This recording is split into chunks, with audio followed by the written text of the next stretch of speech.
Bentornati in un aggiornamento con le previsioni meteo. Fine dell'estate. Da mercoledì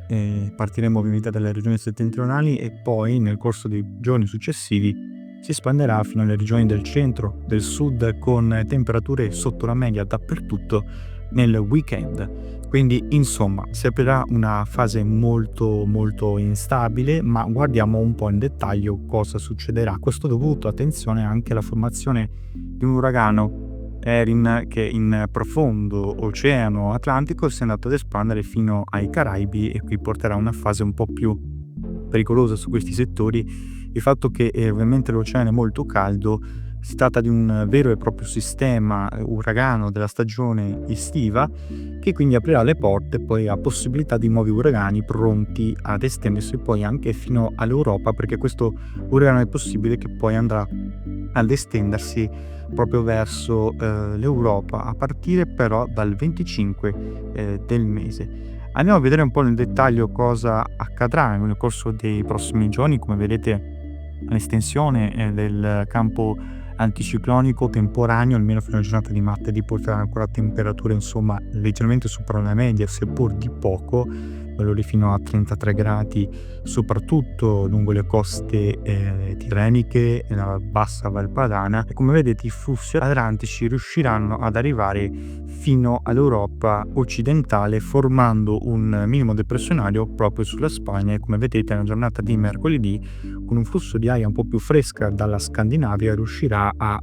intrufolarsi proprio sul nord Italia per portare i primi forti temporali. E andiamo a vedere quindi nella giornata di lunedì. Come vedete ancora delle infiltrazioni un po' più fresche riusciranno a portare dei temporali soprattutto sull'Appennino centrale, sull'Umbria localmente, ma poi soprattutto su quello meridionale con temporali pomeridiani anche estesi. Localmente potranno sconfinare lungo la costa, specie quella del Basso Tirreno, e anche localmente sulla Sicilia, specie sui monti settentrionali. Nella giornata di martedì un aumento della nuvolosità a partire da nord-ovest,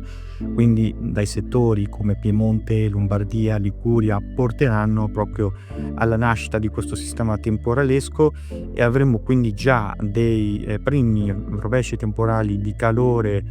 che coinvolgeranno le alte pianure del Piemonte e della Lombardia, quindi anche possibili sul Torino, Milano. Questo sistema temporalesco che si estenderà poi entro la nottata successiva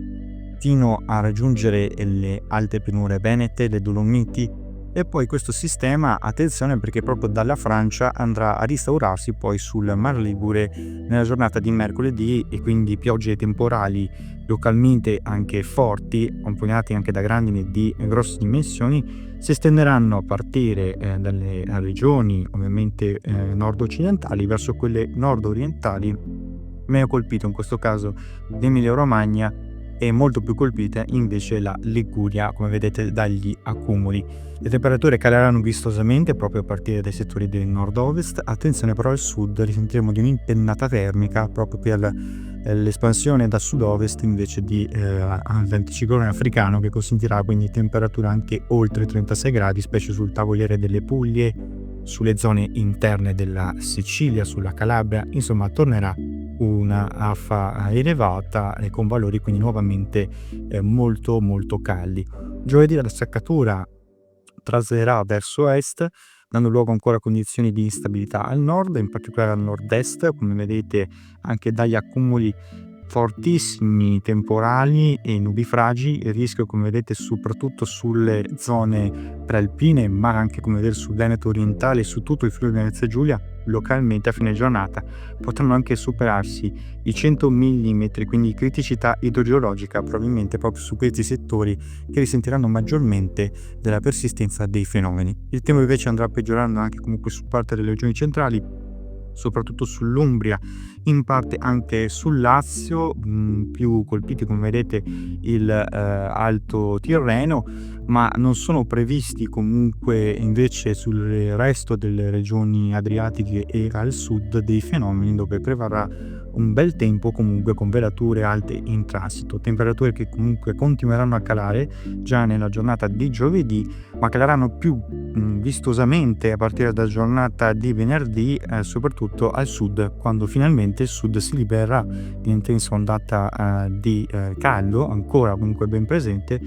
ma colpirà quindi anche il basso Tirreno, e quindi esisterà una stabilizzazione del tempo temporanea al nord. Attenzione poi però, perché proprio quando arriviamo alla parte del weekend, ecco come vedete la discesa di questo uragano che Erin porterà dei forti temporali, delle fortissime rotazioni cicloniche, potrà riuscire a collegarsi fino a raggiungere dall'oceano Nord Atlantico ad arrivare fino all'Europa, quindi portare un'evoluzione sempre più vicina alla possibilità che questo ciclone riesca a raggiungerci. Dopo la formazione possibile comunque ancora di questo ciclone tra domenica e lunedì sulla Spagna, consentirà l'apertura, probabilmente, perché ancora una teoria, tutto dipende dal movimento di questo ciclone, ad arrivare fino al nord Europa, e quindi soprattutto sull'Inghilterra potrebbe addossarsi nel corso della prossima settimana e portare quindi una ulteriore instabilità fin sull'Italia. Quindi tuttavia ancora da analizzare bene, perché io ricordo che il ciclone può subire varie modifiche e non si può prevedere ancora al meglio la sua traiettoria generale, essendo che la distanza temporale, poi ovviamente la rotazione ciclonica, non è facile da determinare in questi casi. Poi è in pieno oceano Atlantico e quindi tutto può cambiare. Come possiamo invece notare, nel weekend vi faccio vedere un po' in generale quali saranno i settori un po' più colpiti dalle precipitazioni, perché nel weekend potrebbe ancora risentire una zona depressionaria, una pressione più bassa. Saremo su valori termici quasi ovunque tra i 24 e i 27 gradi nei valori massimi, quindi possibilità ancora per qualche temporale fenomeno diurno che colpiranno maggiormente questi settori. Quindi insomma nel weekend un tracollo termico generale, e quindi dia il caldo, fine del caldo, e quindi godiamoci questo grande cambiamento che avverrà insomma già nel corso delle prossime 24-48 ore. Rimanete come sempre aggiornati.